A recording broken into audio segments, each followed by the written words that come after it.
ಮಂಕುತಿಮ್ಮನ ಕಗ್ಗ ವಾಚನ ವ್ಯಾಖ್ಯಾನವನ್ನು ಸಹೋದರಿ ಜೊತೆ ನಡೆಸಿಕೊಟ್ಟಿರುವ ಆರ್ಯಭಟ್, ಶಂಕರಾಚಾರ್ಯರ ರಚನೆಗಳು, 3 ಉಪನಿಷತ್, ರಮಣ ಮಹರ್ಷಿಗಳ 30 ಸಂಸ್ಕೃತ ಸೂತ್ರಗಳ ಉಪದೇಶ ಸಾರ, 75 ಸುಭಾಷಿತಗಳು, DVಜಿಯವರ ಮಂಕುತಿಮ್ಮನ ಕಗ್ಗದ 130 ಕಗ್ಗ, ರಾಮಾಯಣ ಮಹಾಭಾರತದ ಪ್ರಶ್ನೋತ್ತರಗಳನ್ನು ಕಂಠಪಾಠ ಮಾಡಿಕೊಂಡು ಕೋಟ ಶಿವರಾಮ ಕಾರಂತ ಬಾಲ ಪ್ರತಿಭಾ ಪುರಸ್ಕಾರ, ರಂಭಾಪುರಿ ಶಾಖಮಠದಿಂದ ಬೆಳದಿಂಗಳ ಪುರಸ್ಕಾರ, Karnataka achievers book of record, ಹೀಗೆ ಹಲವು ಪ್ರಶಸ್ತಿಗಳನ್ನು ತನ್ನದಾಗಿಸಿಕೊಂಡಿರುವ ಈ ಬಾಲ ಪ್ರತಿಭೆಯ ಪ್ರಸ್ತುತಿ ಈಗ.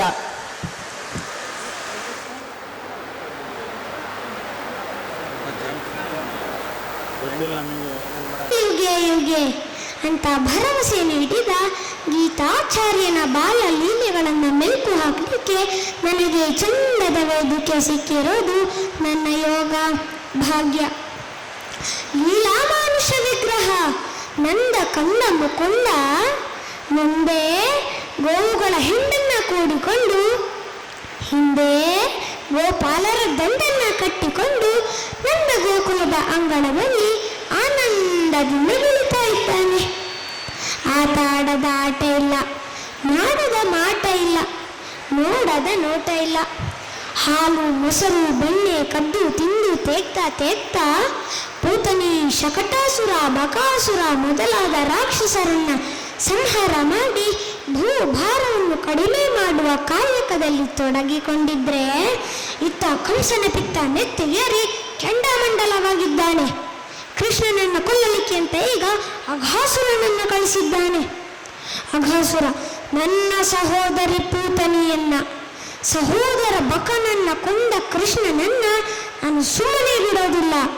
ಅವನನ್ನು ನುಂಗಿ ನನ್ನ ಜಠರಾಗ್ನಿಯಲ್ಲಿ ಸುಟ್ಟು ಭಸ್ಮ ಮಾಡಬೇಕು ಅಂತ ಅಂದುಕೊಂಡು ಮುರಾರಿಯ ಊರಿಗೆ ಉರಗದ ರೂಪದಲ್ಲಿ ಬರ್ತಾನೆ. ದೊಡ್ಡ ಬೆಟ್ಟದ ಬುಡದಲ್ಲಿ ಮೈಮರೆಸಿಕೊಂಡು ಗವ್ಯೋಪಾಧಿಯಲ್ಲಿ ಬಾಯನ್ನ ತೆರೆದು ಕೃಷ್ಣನಿಗಾಗಿ ಕಾಯ್ತಾ ಇರ್ತಾನೆ. ಎಂದಿನ ಹಾಗೆ ಗೋಪಾಲಕರೆಲ್ಲ ದನಗಳನ್ನು ಮೇಯಿಸ್ಕೊಂಡು ಬರ್ತಾರೆ. ಅಲ್ಲೋ ಗವಿ ಕಾಣ್ತಾ ಇದೆ, ನಾವಿಷ್ಟು ದಿನದನ್ನ ನೋಡೇ ಇರಲಿಲ್ಲ, ಬರ್ರೋ ಹೋಗೋಣ ಅಂತ ಎಲ್ಲರೂ ತಡ ಮಾಡದೆ ಅಘಾಸುರನ ಬಾಯೊಳಗೆ ನುಗ್ಗಿಯೇ ಬಿಡ್ತಾರೆ. ಕೃಷ್ಣನಿಗೆ ಗೊತ್ತಾಯ್ತು, ಎಡವಟ್ಟಾಯ್ತು ಅಂತ. ನಿಲ್ರೋ ಹೋಗ್ಬಿಡ್ರೋ, ಅದು ಗವಿ ಎಲ್ಲ ಕಂಡ್ರೋ, ಅಘಾಸುರನ ಬಾಯಿ ಕಂಡ್ರೋ ಅಂತ ಹೇಳಷ್ಟರಲ್ಲಿ ಎಲ್ಲರೂ ಅಘಾಸುರನ ಬಾಯಿ ಒಳಗೆ ನುಗ್ಗಿಯಾಗಿತ್ತು. ತನ್ನವರನ್ನು ಉಳಿಸ್ಕೊಳ್ಳೋದಕ್ಕೋಸ್ಕರ ಮುದ್ದು ಕೃಷ್ಣ ಉದ್ದುದ್ದ ಹೆಜ್ಜೆಯನ್ನು ಇಟ್ಟು ಅಘಾಸುರನ ಬಾಯಿ ಒಳಗೆ ಹೋಗ್ತಾನೆ. ವೈರಿ ತನ್ನ ಬಾಯಿ ಒಳಗಿದ್ದಾನೆ ಅಂತ ಗೊತ್ತಾದ ತಕ್ಷಣ ಅಘಾಸುರ ಸಿಟ್ಟಿನಿಂದ ಬಾಯನ್ನ ಗಟ್ಟಿಯಾಗಿ ಮುಚ್ಚಿಕೊಳ್ತಾನೆ. ಕೃಷ್ಣನನ್ನ ಕೊಂದೇ ಬಿಟ್ಟೆ ಅಂತ ಹಿರಿ ಹಿಕ್ತಾನೆ. ಹಿರಿ ಹಿಕ್ತಾ ಇರುವಾಗ ಗಂಟಲಲ್ಲೇ ತ್ರಿವಿಕ್ರಮನಾಗಿ ಬೆಳಿತಾನೆ ಶ್ರೀಕೃಷ್ಣ. ಉಸಿರು ಕಟ್ಟುತ್ತೆ ಅಘಾಸುರನಿಗೆ, ದೇಹವನ್ನು ಹಿಗ್ಗಿಸ್ತಾನೆ ಅಘಾಸುರ. ಆದರೆ ಕೃಷ್ಣ ಅಘಾಸುರನಿಗಿಂತ ಬೃಹತ್ತಾಗಿ ಬೆಳೆದಾಗ ಅಘಾಸುರನ ಕಣ್ಣುಗಳು ಸಿಡಿದು ಹೋಗ್ತವೆ. ನೆತ್ತಿಯನ್ನು ಸೀಳಿಕೊಂಡು ಹೊರಗಡೆ ಬರ್ತಾನೆ ಶ್ರೀಕೃಷ್ಣ. ಗೋವುಗಳನ್ನ ಗೋಪಾಲಕರನ್ನ ರಕ್ಷಣೆ ಮಾಡ್ತಾನೆ. ಅಘಾಸುರ ವಧೆಯನ್ನೂ ಮಾಡ್ತಾನೆ. ಸ್ನೇಹಿತರೆ, ನಾವು ಸುಮ್ಮನೆ ಕೃಷ್ಣನ ಜೀವನವನ್ನು ನೋಡಿದರೆ ಎಷ್ಟು ಆಶ್ಚರ್ಯ ಆಗುತ್ತೆ. ಅವನಿಗೆ ಎಷ್ಟು ತೊಂದರೆಗಳಿತ್ತು. ಹುಟ್ಟುವ ಮೊದಲೇ ಅವನನ್ನು ಹೇಗೆ ಸಾಯಿಸಬೇಕು ಅನ್ನುವ ಯೋಜನೆಗೆ ಬಲಿಯಾದವನು ಶ್ರೀಕೃಷ್ಣ. ಶ್ರೀಮಂತನಾದರೂ ಕೂಡ ಕಾರಾಗೃಹದಲ್ಲಿ ಹುಟ್ಟಿದವ ಶ್ರೀಕೃಷ್ಣ. ತಂದೆ ತಾಯಿಗಳಿದ್ರೂ ಕೂಡ ಅವರ ಜೊತೆ ಬೆಳೆಯುವ ಅವಕಾಶವಿಲ್ಲದೆ ಮತ್ತೆಲ್ಲೋ ಬೆಳೆದು ಹೋದವ ಶ್ರೀಕೃಷ್ಣ. ತನ್ನ ಸಮಸ್ಯೆಗಳಲ್ಲದೆ ತನ್ನವರ ಸಮಸ್ಯೆಗಳನ್ನು ಬಗೆಹರಿಸುವ ಮಹಾ ಜವಾಬ್ದಾರಿಯನ್ನು ಹೊತ್ತುಕೊಂಡವ ಶ್ರೀಕೃಷ್ಣ. ಇಲ್ಲಿ ನಮಗೆ ಒಂದು ಸಣ್ಣ ಸಮಸ್ಯೆ ಬಂದರೆ ಏನು ಮಾಡ್ತೇವೆ? ಕಡ್ಡಿಯನ್ನು ಗುಡ್ಡ ಮಾಡ್ತೇವೆ. ಸಮಸ್ಯೆ ಎನ್ನುವ ಸಾಸಿವೆ ಕಾಳನ್ನು ಕಣ್ಣಿನ ಹತ್ತಿರ ಇಟ್ಟುಕೊಂಡು ಅಯ್ಯೋ ನನ್ನ ಸಮಸ್ಯೆ ಬಹಳ ದೊಡ್ಡದು ಅಂತ ನರಳಾಡ್ತೇವೆ.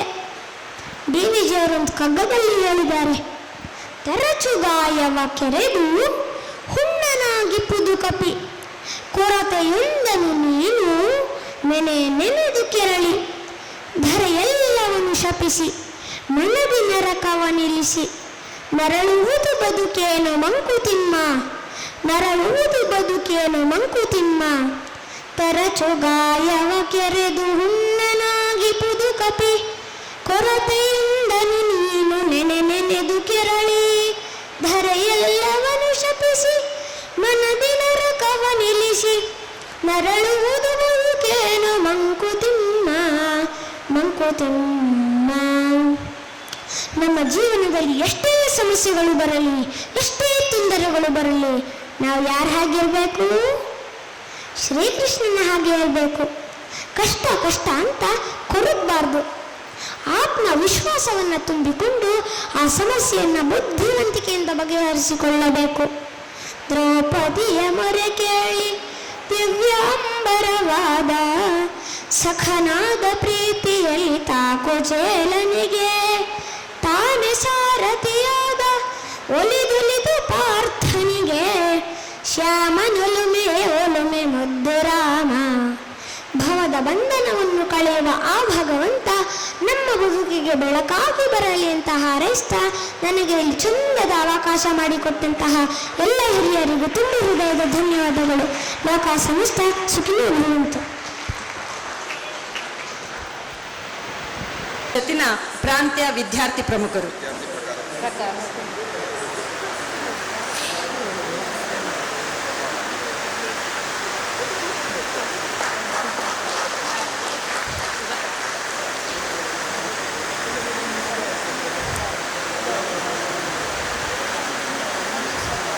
ಅಭಿನಂದನೆಗಳು ಆರ್ಯಭಟ್. ಕಟ್ಟಿಕೊಟ್ಟ ಮಹಾಕಾವ್ಯ ರಾಮಾಯಣ. ಈ ಕಾವ್ಯದ ನಾಯಕ ರಾಮ. ಈ ರಾಮಾಯಣವೆಂದರೆ ಅವನು ನಡೆದ ದಾರಿ, ರಾಮನ ಅಯನ. ರಾಮಾಯಣವೆಂದರೆ ಅದು ಅನುಸರಣೀಯವೂ ಹೌದು, ಅನುಕರಣೀಯವೂ ಹೌದು. ರಾಮಾಯಣದ ಮೇಲ್ನೋಟದ ಓದಿಗೆ ಲಕ್ಷ್ಮಣನ ಪಾತ್ರ ಅಷ್ಟೇನು ಗಹನವಲ್ಲದ್ದು. ಆದರೆ ರಾಮಾಯಣವನ್ನು ಮತ್ತೆ ಮತ್ತೆ ಚಿಂತಿಸಿದಾಗ ಲಕ್ಷ್ಮಣನ ಆದರ್ಶ ರಾಮನನ್ನು ಅದು ಸರಿಗಟ್ಟುತ್ತದೆ. ನಾನು ಬಹಳ ಬಾರಿ ಆಲೋಚನೆ ಮಾಡಿದ್ದೆ. ಜ್ಯೇಷ್ಠತೆಯ ಕಾರಣದಿಂದ ರಾಮ ನಾಯಕನಾದ, ಅವನ ಎಲ್ಲ ಗುಣಗಳನ್ನು ಸಾಮರ್ಥ್ಯಗಳನ್ನು ಕಂಡು ಬರುವ ಲಕ್ಷ್ಮಣ ಉಪನಾಯಕನಾದರೂ ಆಗಬೇಡವೆ? ಹೀಗೆ ಚಿಂತಿಸುವುದಕ್ಕೆ ಹಲವು ಉದಾಹರಣೆಗಳು ರಾಮಾಯಣದುದ್ದಕ್ಕೂ ಸಿಕ್ಕೇ ಸಿಗ್ತದೆ. ಬಹುಭಾಗಗಳಲ್ಲಿ ರಾಮನೊಬ್ಬನ ವರ್ಣನೆ ಸಿಗುವುದೇ ಇಲ್ಲ. ಯಜ್ಞ ರಕ್ಷಣೆಗೆ ವಿಶ್ವಾಮಿತ್ರರ ಜೊತೆ ಹೋದಾಗ ಇರಬಹುದು. ಶೂರ್ಪನಖಿಯಂತೂ ತನ್ನ ಮೂಗನ್ನ ಕತ್ತರಿಸಿಕೊಂಡು ಅವಮಾನಿತಳಾಗಿ ಖರನ ಬಳಿ ಹೋಗಿ ಇವರನ್ನ ತುಂಬಾ ಸುಂದರವಾಗಿ ವರ್ಣಿಸ್ತಾಳೆ. ತರುಣವು ರೂಪ ಸಂಪನ್ನವು, ಸುಕುಮಾರವು ಮಹಾಬಲವು, ಗಂಧರ್ವರಾಜ ಪ್ರತಿಮವು, ಪಾರ್ಥಿವವು ವ್ಯಂಜನಾನ್ವಿತವು, ದೇವವ್ವ ಮಾನುಷವ್ವ. ದೇವತೆಗಳು ಮನುಷ್ಯರು ಅಂತಲೇ ಗೊತ್ತಾಗ್ತಾ ಇಲ್ಲ. ಚಂಪಾ ತೀರದಲ್ಲಿ ರಾಮ ಲಕ್ಷ್ಮಣರ ಕುರಿತು ಸುಗ್ರೀವನಿಗೆ ಹೋದ ಸಂದೇಶಗಳಲ್ಲಿ ಹೀಗೆ ಎಲ್ಲ ಕಡೆ ಹೀಗೆ ದ್ವಿವಚನದಲ್ಲೇ ವರ್ಣಿತವಾಗಿದೆ. ಎಲ್ಲಿಯೂ ಇಂಥವ ಒಬ್ಬ, ಅವನ ಜೊತೆ ಇಂಥವ ಇನ್ನೊಬ್ಬ ಹಾಗೆ ಹೇಳಿಲ್ಲ. ಆದರೆ ಇವರ ಸ್ವಭಾವಗಳಲ್ಲಿ ಕೆಲವು ಕಡೆ ವ್ಯತ್ಯಾಸ ಕಂಡು ಬರ್ತದೆ. ರಾಮ ರಾಜನಾಗಿಯೂ ದೇವನಾಗಿಯೂ ಆಲೋಚಿಸಿದರೆ, ಲಕ್ಷ್ಮಣ ಮನುಷ್ಯನಾಗಿ ಒಬ್ಬ ಪ್ರಜೆಯಾಗಿ ಆಲೋಚಿಸುತ್ತಾನೆ. ಕೈಕೇಯಿಯನ್ನು ನಿಂದಿಸುವ ಮಾನುಷ ಸ್ವಭಾವ ಲಕ್ಷ್ಮಣನದ್ದಾದರೆ ಅದನ್ನು ಉಪೇಕ್ಷಿಸುವವನು ರಾಮ. ಅಹಲ್ಯೋದ್ಧರಣ, ವಾಲಿ ವಧೆ ಮುಂತಾದೆಡೆ ರಾಮನ ದೇವತ್ವ ಎದ್ದು ಕಾಣುತ್ತದೆ. ಆದರೆ ಇಂದ್ರಜಿತುವಿನಂತಹ ದುಷ್ಟನು ವರದಿಂದ ಕೂಡಿದ ರಾಕ್ಷಸರನ್ನು ಕೊಲ್ಲಲು ಬೇಕಾದ 14 ವರ್ಷಗಳ ಬ್ರಹ್ಮಚರ್ಯಾದಿ ನಿಯಮಗಳನ್ನು ಲಕ್ಷ್ಮಣ ಮನುಷ್ಯನಾಗಿಯೇ ಮಾಡಬೇಕಾಯಿತು. ಭರತನನ್ನು ಕಂಡು ಕೆಂಡಾಮಂಡಲವಾಗುವಲ್ಲಿ, ಸುಖದಲ್ಲಿ ಮೈಮರೆತ ಸುಗ್ರೀವನನ್ನು ಕಂಡು ಕೋಪಗೊಳ್ಳುವಲ್ಲಿ, ಸೀತಾ ವಿರಹಿತನಾದ ರಾಮನನ್ನು ಕಂಡು ಸಂಕಟ ಪಡುವಲ್ಲಿ ಎಲ್ಲವೂ ಲಕ್ಷ್ಮಣನ ಮಾನುಷ ಸ್ವಭಾವ ಎದ್ದು ಕಾಣುತ್ತದೆ. ಸೀತೆಯನ್ನು ಪರಿತ್ಯಜಿಸುವಾಗ, ಅವಳನ್ನು ಅರಣ್ಯಕ್ಕೆ ಕರೆದೊಯ್ಯುವಾಗ, ದುರ್ವಾಸರು ಶಾಪದಿಂದ ತನ್ನ ರಾಷ್ಟ್ರವನ್ನು ರಕ್ಷಿಸಿ ತಾನೇ ಮರಣದಂಡನೆಗೆ ಒಳಗಾಗುವಾಗ ಎಲ್ಲವೂ ಲಕ್ಷ್ಮಣನ ಮಾನುಷ ಸ್ವಭಾವ. ರಾಮನಿಗೆ ಉಪದೇಶಿತವಾದ ಎಲ್ಲ ಶಸ್ತ್ರಾಸ್ತ್ರಗಳನ್ನು ಲಕ್ಷ್ಮಣನಿಗೆ ಉಪದೇಶಿಸುವಾಗ ಅವನ ಧಾರಣ ಮತ್ತು ನಿಗ್ರಹ ಶಕ್ತಿಗಳ ಪರಿಚಯ ನಮಗಾಗ್ತದೆ.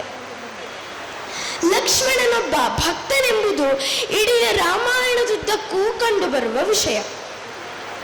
ಯಜ್ಞ ರಕ್ಷಣೆಗೆಂದು ವಿಶ್ವಾಮಿತ್ರರು ರಾಮನನ್ನ ಕರೆದೊಯ್ಯಲಿಕ್ಕೆ ಬಂದ್ರೆ ಅವರ ಹಿಂದೆಯೇ ಹೊರಟವನು ಲಕ್ಷ್ಮಣ. ವನವಾಸವಿದ್ದದ್ದು ರಾಮನಿಗೆ ಮಾತ್ರ. ಆದರೆ ಅವರ ರಕ್ಷಣ ಸೇವೆಗಳೇ ತನ್ನ ಜೀವನದ ಸಾರ್ಥಕತೆ ಎಂದು ತಿಳಿದು ಅವರ ಹಿಂದೆಯೇ ಹೊರಟವನು ಲಕ್ಷ್ಮಣ. ಮದುವೆಯಾಗೆಂದು ಕೇಳಿದ ಶೂರ್ಪನಖಿಗೆ ಸಮೃದ್ಧಾರ್ಥಸ್ಯ ಸಿದ್ಧಾರ್ಥ ಮುದಿತಾಮಲವರ್ಣಿನಿ ಆರ್ಯಸ್ಯ ತ್ವಂ ವಿಶಾಲಾಕ್ಷಿ ಭಾರ್ಯಾ ಭವಯಮೀಯಸಿ. ಆರ್ಯನಾದ ನಮ್ಮಣ್ಣನಿಗೆ ನಾನು ಅಧೀನನು. ದಾಸನೊಬ್ಬನ ಪತ್ನಿಯಾಗಿ ದಾಸಿಯಾಗಲು ಬಯಸುವೆಯಾ ಎಂದು ಲಕ್ಷ್ಮಣ ಪ್ರಶ್ನಿಸುತ್ತಾನೆ. ಇದು ತನ್ನ ದಾಸ್ಯ ಭಕ್ತಿಯನ್ನ ತಾನೇ ಹೇಳಿಕೊಂಡ ಪರಿ. ಫಲ ಮೂಲಗಳನ್ನು ಸಂಗ್ರಹಿಸುವಲ್ಲಿ, ಪರ್ಣಕುಟಿಗಳ ನಿರ್ಮಾಣ ಮಾಡುವಲ್ಲಿ, ಹೋಗುವ ದಾರಿಯನ್ನು ಬಾಣದಿಂದ ಸ್ವಚ್ಛಗೊಳಿಸುವಲ್ಲಿ, ರಾತ್ರಿಯೆಲ್ಲ ಎಚ್ಚರವಿದ್ದು ಸೀತಾರಾಮರನ್ನು ಕಾಯ್ದುಕೊಳ್ಳುವಲ್ಲಿ ಇವೆಲ್ಲವೂ ಲಕ್ಷ್ಮಣನ ಸೇವಾ ವೈಖರಿಯ ಪರಾಕಾಷ್ಠೆ. ರಾಮನಿಗೆ ತೊಂದರೆ ಕೊಡುವ ಎಲ್ಲ ವಿಷಯಗಳು, ವಸ್ತುಗಳು, ವ್ಯಕ್ತಿಗಳು ಲಕ್ಷ್ಮಣನಿಗೆ ಶತ್ರುಗಳೇ. ವನವಾಸದಲ್ಲಿಯೂ ಆಗಾಗ ಭರತನ ಸದ್ಗುಣಗಳನ್ನು ಕೀರ್ತಿಸಿ ಕೈಕೇಯಿಯನ್ನ ಲಕ್ಷ್ಮಣ ನಿಂದಿಸ್ತಾನೆ. ಚಿತ್ರಕೂಟಕ್ಕೆ ಭರತ ಬಂದಾಗ ಇವನು ರಾಮನ ನಾಶಕ್ಕಾಗಿಯೇ ಬಂದಿದ್ದಾನೆ ಎಂದು ಭಾವಿಸಿ ಯುದ್ಧ ಸನ್ನದ್ಧನಾಗಿ ನಿಲ್ತಾನೆ.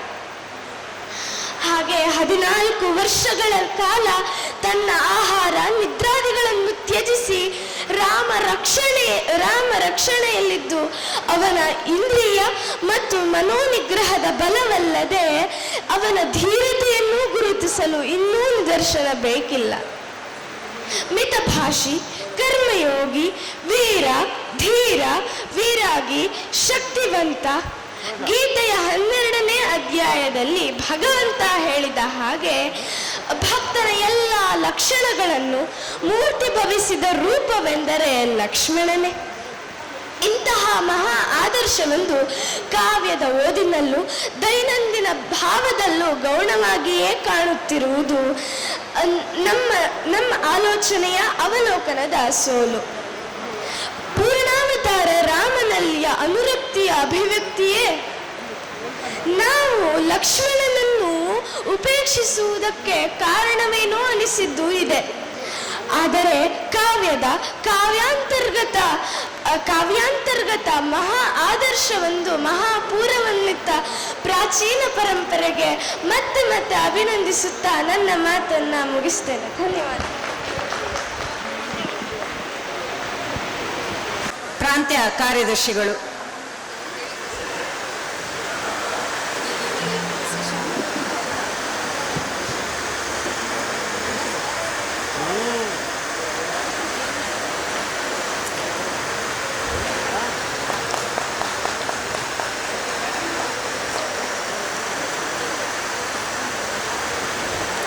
ಮುಂದಿನ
ಮನಸ್ಸಿ ನಿಜವನ್ನು ಕುಣಿಯುತ್ತಿದೆ ತಗದಿದ ತಣಿಸಿ ಮನವನ್ನು ಬಣ್ಣ ಬಣ್ಣದ ವೇಷ ಮನಸ್ಸಿ ನಿಜವನ್ನು ಕುಣಿಯುತ್ತಿದೆ ತಗದಿದ ತಣಿಸಿ ಮನವನ್ನು ಬಣ್ಣ ಬಣ್ಣದ ವೇಷ ಮನಸ್ಸಿ ನಿಜವನ್ನು ಕುಣಿಯುತ್ತಿದೆ ತಗದಿದ ತಣಿಸಿ ಮನವನ್ನು ಬಣ್ಣ ಬಣ್ಣದ ವೇಷ ಮನಸ್ಸಿ ನಿಜವನ್ನು ಕುಣಿಯುತ್ತಿದೆ ತಗದಿದ ತಣಿಸಿ ಮನವನ್ನು ಬಣ್ಣ ಬಣ್ಣದ ವೇಷ ಮನಸ್ಸಿ ನಿಜವನ್ನು ಕುಣಿಯುತ್ತಿದೆ ತಗದಿದ ತಣಿಸಿ ಮನವನ್ನು ಬಣ್ಣ ಬಣ್ಣದ ವೇಷ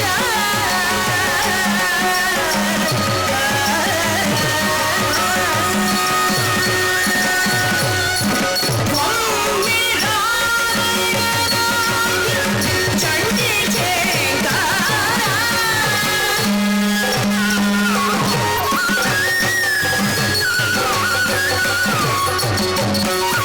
ಒಮ್ಮೆ ಋಷಿವಾಲ್ಮೀಕಿ ನಿರ್ಮಮತ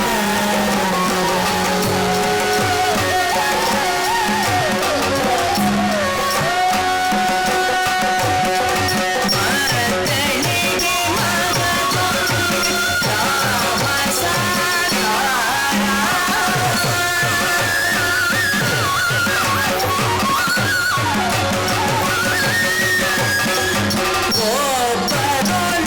ಒಬ್ಬರೊಳಗುಂಟೆಷ್ಟು ಅವತಾರ ಸಾರ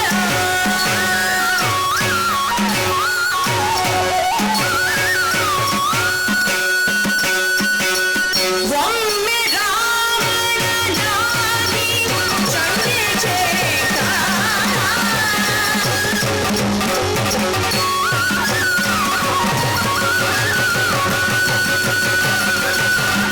ಒಮ್ಮೆ ರಾವಣನಾಗಿ ಚಂಡಿಚೇತ ಒಮ್ಮೆ ರಾವಣನಾಗಿ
ಶಿವಭಕ್ತಿ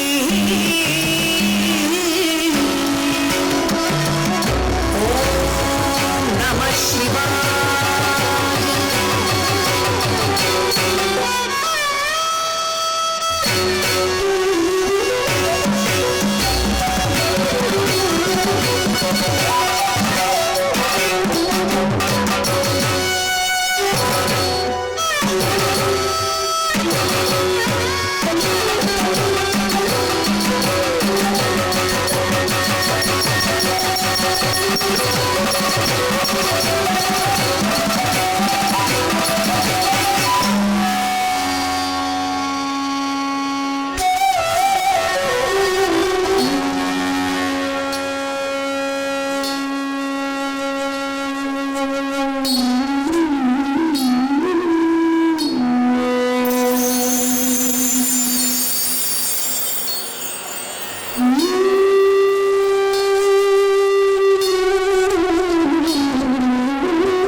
ಬಣ್ಣ ಬಣ್ಣದ ದೇಶ ಮರೆಸಿ ನಿಜವನ್ನು ಕುಣಿಯುತ್ತಿದೆ ತಗದಿದ ತಣಿಸಿ ಮನವನ್ನು ಬಣ್ಣ ಬಣ್ಣದ ದೇಶ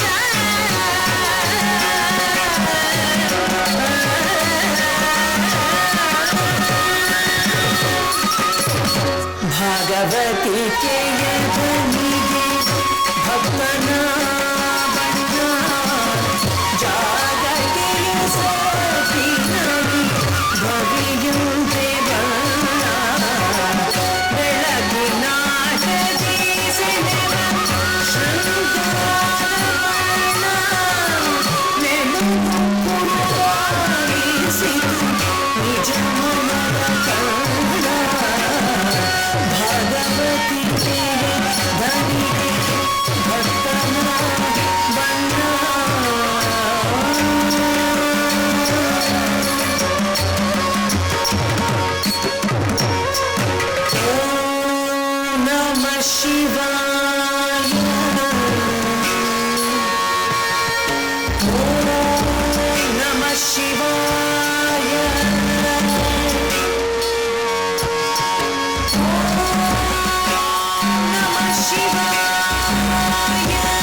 ಮರೆಸಿ ನಿಜವನ್ನು ಕುಣಿಯುತ್ತಿದೆ ತಗದಿಳಿದ ಗಣಿಸಿ ಮನವನ್ನು ಬಣ್ಣ ಬಣ್ಣದ ದೇಶ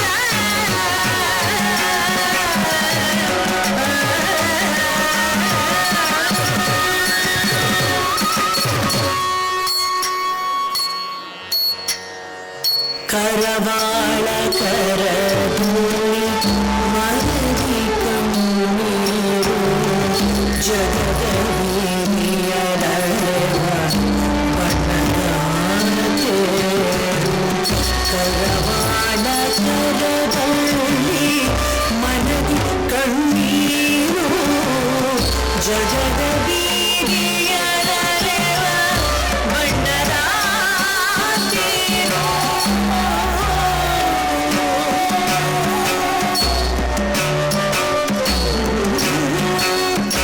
ಬಣ್ಣ ಶಾಶ್ವತವಲ್ಲ ಬೆಳಕಾಗಿ ನಿಶೆಯು ಬಣ್ಣ ಶಾಶ್ವತವಲ್ಲ ಬೆಳಕಾಗಿ ನಿಶೆಯು ರಸ ಋಷಿಯು ಕಾಮಾಗಿ ಸತ್ಯ ದರ್ಶನವು ರಸ ಋಷಿಯು ಕಾಮಾಗಿ ಸತ್ಯ ದರ್ಶನವು ಬಣ್ಣ ಶಾಶ್ವತವಲ್ಲ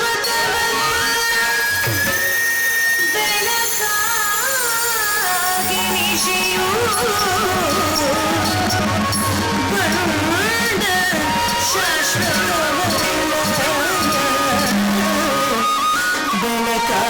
ಬೆಳಕಾಗಿ ನಿಶೆಯು ಬಣ್ಣ ಶಾಶ್ವತವಲ್ಲ ಬೆಳಕಾಗಿ ನಿಶೆಯು ಬಣ್ಣ ಶಾಶ್ವತವಲ್ಲ ಬೆಳಕಾಗಿ ನಿಶೆಯು ಸತ್ಯದ ದರ್ಶನವು ರಸ ಋಷಿಯು ತಾನಾಗಿ ಸತ್ಯ ದರ್ಶನವು ರಸ ಋಷಿಯು ತಾನಾಗಿ ಸತ್ಯ ದರ್ಶನವು ಸತ್ಯ ದರ್ಶನವು ಸತ್ಯ ದರ್ಶನವು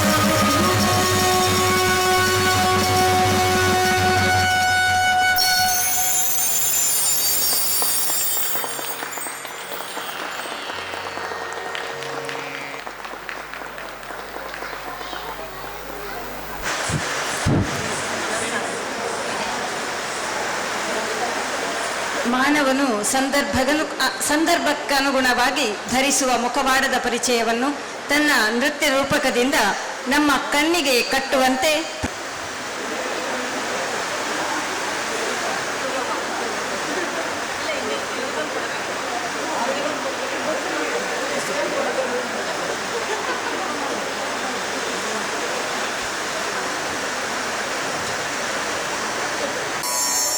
ಭವಾರ್ಥಿ ದಾಟಿದವ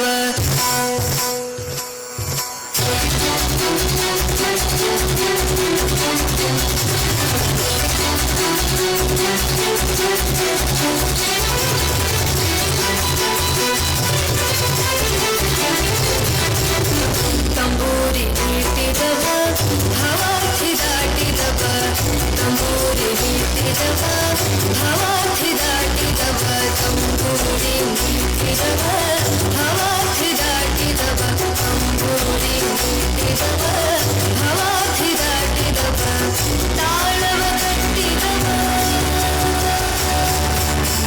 ತಾಳವ ಕಟ್ಟಿದವ ಸುರರೊಳು ಸೇರಿದವ ತಾಳವ ಕಟ್ಟಿದವ ಸುರರೊಳು ಸೇರಿದವ ಮೀಟಿದವ ಭವಾರ್ಥಿ ದಾಟಿದವ ತಂಬೂರಿ ಮೀಟಿದವ ಭವಾರ್ಥಿ ದಾಟಿದವ ತಾಳವ ತಟ್ಟಿದವ ಸುರರೊಳು ಸೇರಿದವ ತಾಳವ ತಟ್ಟಿದವ ಸುರರೊಳು ಸೇರಿದವ ತಂಬೂರಿ ಮೀಟಿದವ ಭವಾರ್ಥಿ ದಾಟಿದವ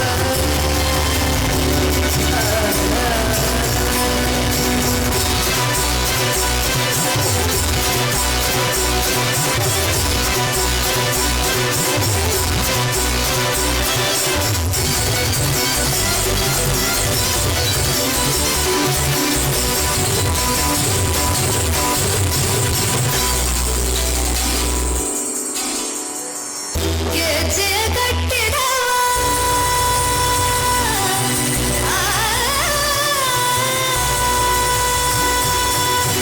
ಗೆಜ್ಜೆ ಕಟ್ಟಿದವ ಖಳರದೆಯ ಮೆಟ್ಟಿದವ ಗೆಜ್ಜೆ ಕಟ್ಟಿದವ ಖಳರದೆಯ ಮೆಟ್ಟಿದವ ಗೆಜ್ಜೆ ಕಟ್ಟಿದವ ಖಳರದೆಯ ಮೆಟ್ಟಿದವ ಗೆಜ್ಜೆ ಕಟ್ಟಿದವ ಖಳರದೆಯ ಮೆಟ್ಟಿದವ ಗಾನವ ಮಾಡಿದವ ಹರಿಮೂರ್ತಿ ನೋಡಿದವ ಗಾನವ ಮಾಡಿದವ ಹರಿಮೂರ್ತಿ ನೋಡಿದವ ತಂಬೂರಿ ಮುಟ್ಟಿದವ ಭವಾಬ್ಧಿ ದಾಟಿದವ ತಾಳವ ತಟ್ಟಿದವ ಸುತರೊಳು ಸೇರಿದವ ತಂಬೂರಿ ಮುಟ್ಟಿದವ ಭವಾಬ್ಧಿ ದಾಟಿದವ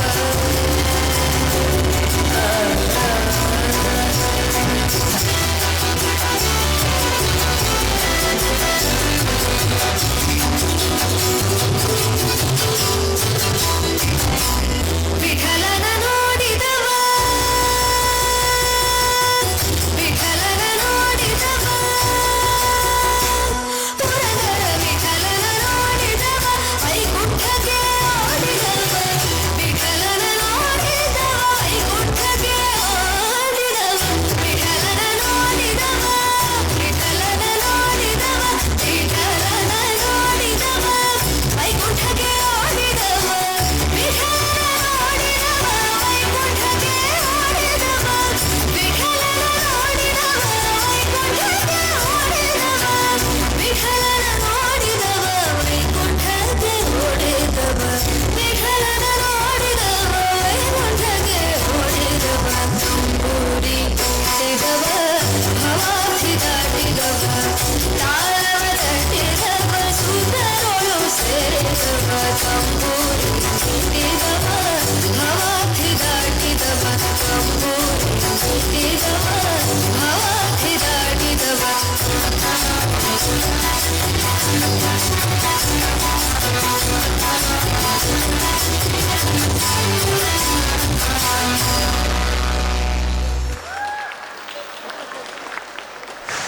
ಅಭಿನಂದನೆಗಳು ಕುಮಾರಿ ಕಾವ್ಯರವರಿಗೆ.